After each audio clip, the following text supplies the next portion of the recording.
Hey everyone, this is Neo Reality Entertainment. Night of Champions just ended. It's kind of a mixed bag of a show.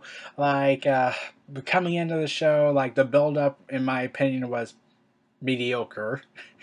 Especially what they did to Sting, turning him into a comedy act. But they certainly coming into the show was a mixed bag. Like the Cosmic Wasteland was more fun than seeing Sting use a feather duster on Seth Rollins' fake statue. But moving on from that, and Nikki Bella surpasses AJ Lee's reign because WWE is a petty little child. Moving on. Uh, WWE had a lot going for this. Like they had a very solid stack card. It's just had a bad build up, except for the Divas build up, and that's actually saying something. And the John Cena match was filled with predictability, which is why I will not be talking about it. Um, and I also skipped it. But also, let's talk about the first match of the evening. Not the pre-show match, the first match. Kevin Owens versus Ryback. Okay, the match was short, sweet, and simple, and I really loved that Kevin Owens went over, and especially the way he went over. A classic heel tactic. Like, that's a heel! One who's a badass, and one who will use cheap tactics. That's a heel. Like, that's a heel for WWE. Like, why can't you book Seth Rollins to be like that? Seth Rollins, while being a coward, would use everything and anything to break the rules and cheat. And I'll get to that in another video. But Kevin Owens finally captured his first main roster title. They don't want to seemingly acknowledge his NXT title in WWE. I wonder why. Done. But Kevin Owens winning the IC title, I was all for that. I wanted to see him win the belt. Heading into this match, a lot of people predicted like either Kevin Owens is going to win or Ryback's going to win via disqualification. And I predicted Ryback would possibly win by disqualification because Kevin Owens kind of got overconfident and tried to attack him with a cheap style maneuver, and the referee saw it. Okay, so I'll give that match a B, to say the least, a B plus maybe. But moving on. Along with that, there's Dolph Ziggler and Rusev. Like, I was surprised how good that match was, especially how the build-up has been. Like, I was not in favor. You can see a previous video about me talking about why I hated this storyline, this love triangle, then love square, then Lana broke her wrist. And I was really hoping, like, man, I hope this storyline comes to an end. Oh, God, it's still continuing. Why, man? Why? But they surprisingly did a good match, way better than their match at SummerSlam. I'm definitely giving that a B plus. Now, moving on, Charlotte won the Divas Championship. Yeah, that's pretty much what I will say. That's the only thing I'm going to say about the Divas match. Not going to say if it's good or not because I'm best leaving that for the imagination. But there's also further proof that WWE was just using Nikki to break the record and because she's Cena's girlfriend. Petty. Okay. The Dudley Boys and the New Day, lackluster match. Wish to kind of actually was the Dudley Boys won. They did win technically, but it was by disqualification. But the New Day gets to keep their belt and continue their charade of non-stopness. They're funny. Especially how they were initially. A bunch of stereotypes. But moving on from that. Then we get to the Wyatt family versus Roman Reigns and Dean Ambrose with their mystery partner. Everyone's wondering, who's this mystery partner? You saw a previous video of mine. It was my predictions were either going to be Kane, Chris Jericho, Samoa Joe. Well, Kane and Chris Jericho were rumored. Samoa Joe was my other pick. Daniel Bryan, The Undertaker, or The Rock. And turns out it was Chris Jericho. Not surprised. What a disappointment on that. But I already automatically knew how this match was going to go, why Chris Jericho's there. He's the only guy that will say, hey, can I put Bray Wyatt over? Besides Daniel Bryan, at least.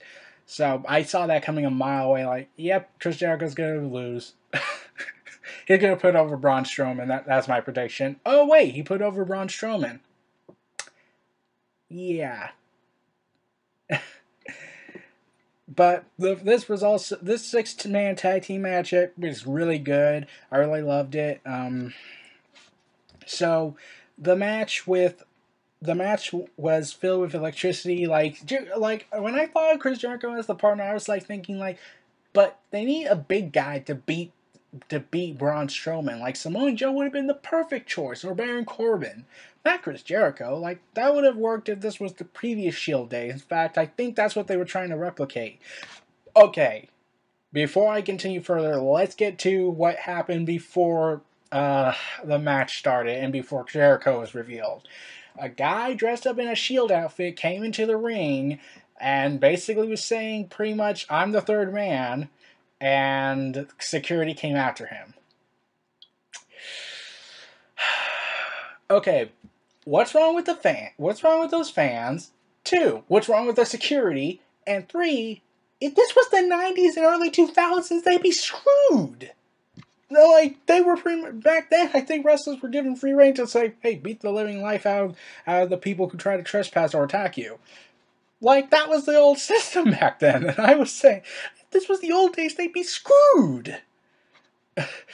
But overall, so I'm questioning what's wrong with that, so let's move on.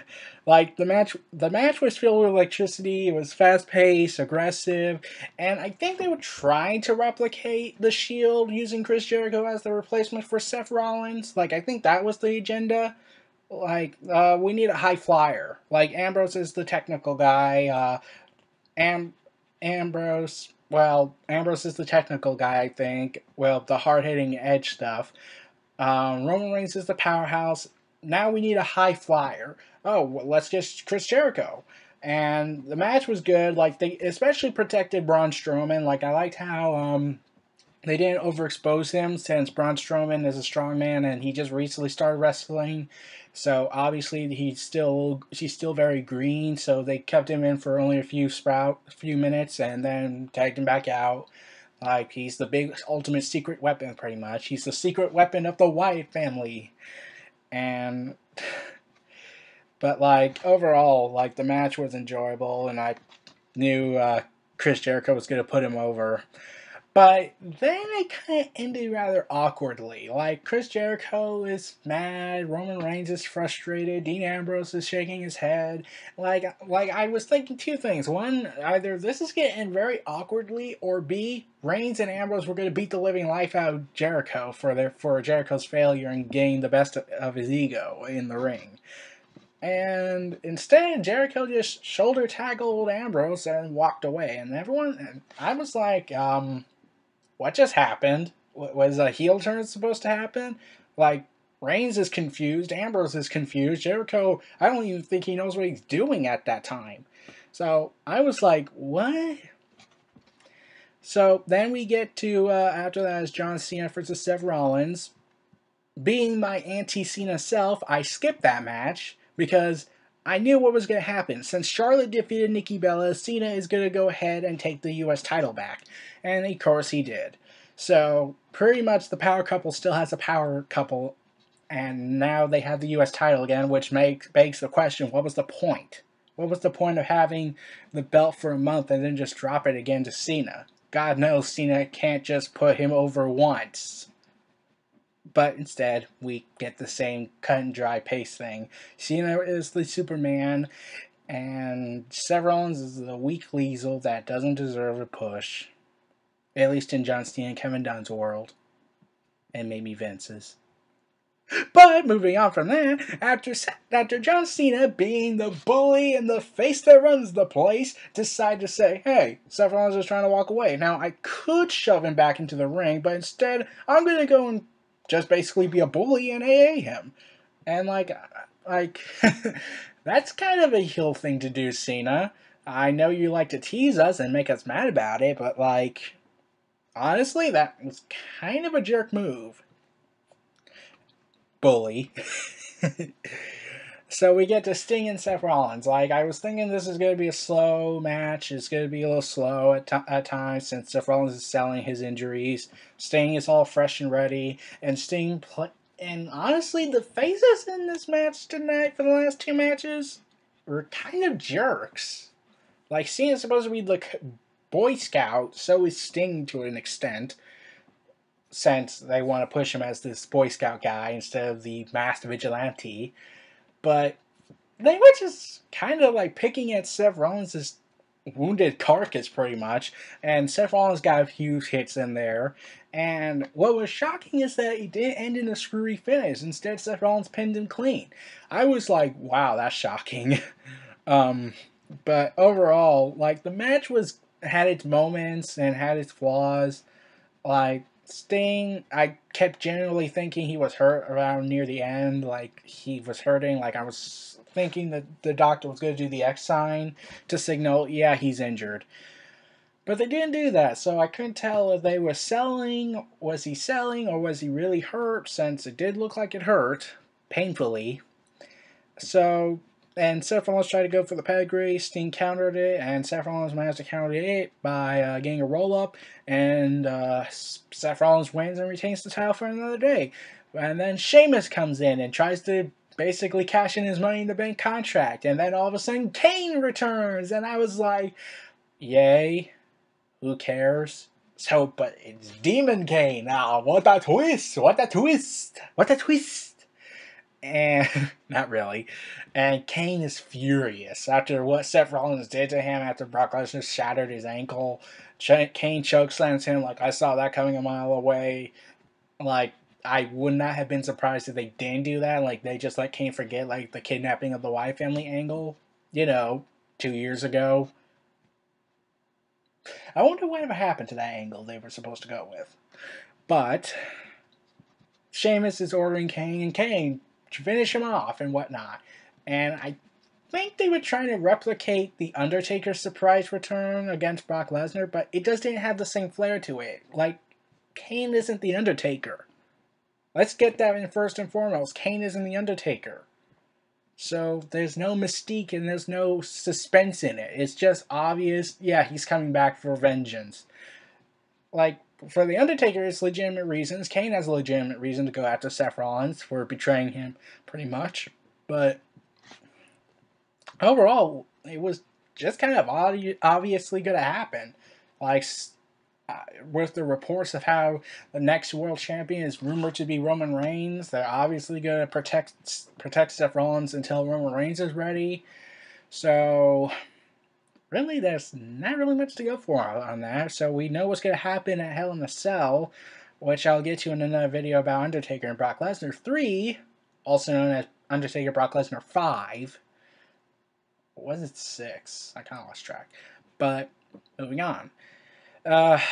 Well, overall, this pay-per-view had a mixed bag at times. Had a few slow moments, especially picked up, and Charlotte and Nikki surprised everyone with a "I'm not telling you" thing because it's up to you to guess. But obviously, since Charlotte won, and WWE pretty much just said, "Well, Nikki Bella, you surpassed AJ Lee's reign, so now we can wipe her from the record books and put you as the top girl. So your usage is no longer required," and they just kicked her to the curb. Man, I bet John Cena's mad. But anyways, everyone, this was Neo Reality Entertainment. Feel free to like, comment, subscribe, and donate, and stay tuned for more.